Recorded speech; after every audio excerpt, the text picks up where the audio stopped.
Başladım. Başladım. Demək, ana kimi doğulan qadın. Şagirdim Nadirə müəlliməyə. Yer üzündə qadın çoxdur. Hər qadının öz ruhu var. Heç birinin nə tayı var, nə də ki bir oxşarı var. Qadın kimi doğulan var. Ürəyində sevgi ilə yoğrulan var. Yaxşısı da, pisi də var. Mələyi, iblisi də var. Bir də ana kimi doğulan var. Gözlərində bir analıq atəşi ilə, ürəyində bir analıq nəfəsi ilə ətrafına, millətinə, hər birinə, hər bir kəsin övladına ana kimi qovrulan var. Sən onlardan biri oldun bu həyatda. Dilərəm ki, hər daimə səni sevsin bu həyatda. İllər sonra özün də bir ana oldun. Hər şagirdi sevə bildin. Sevə bilən biri idin. Yenə ana oldun. Böyüsünlər bu körpələr sağlıq ilə, sevgi ilə.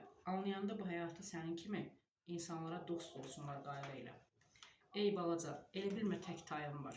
Sən gəlməmiş bu dünyada o qədər çox bacı qardaş payın var. Siz onların duası ilə gəlmişsiniz bu dünyaya. Böyüyəndə anamız tək layiq olun bu dünyaya. Hə Nadilə, mən yazanda bu yazını körpələrin gözlərimin önündəydi. Bir də səni ana kimi yetişdirən öz anan da qəlbimdəydi. Atan şəhid, anan onun nakam taleyindən, bu torpağa şərəf olan nəfəsindən güc alaraq ana olan qadındır o. Qadınlığın əşrəfidir, ata olan qadındır o. Baş əyirəm yer üzündə analığın haqqını verən anaların önündə mən. Sənin anan millətimin anasıdır. O durduqca şəhidlərin övladı da bu həyatda qalasıdır.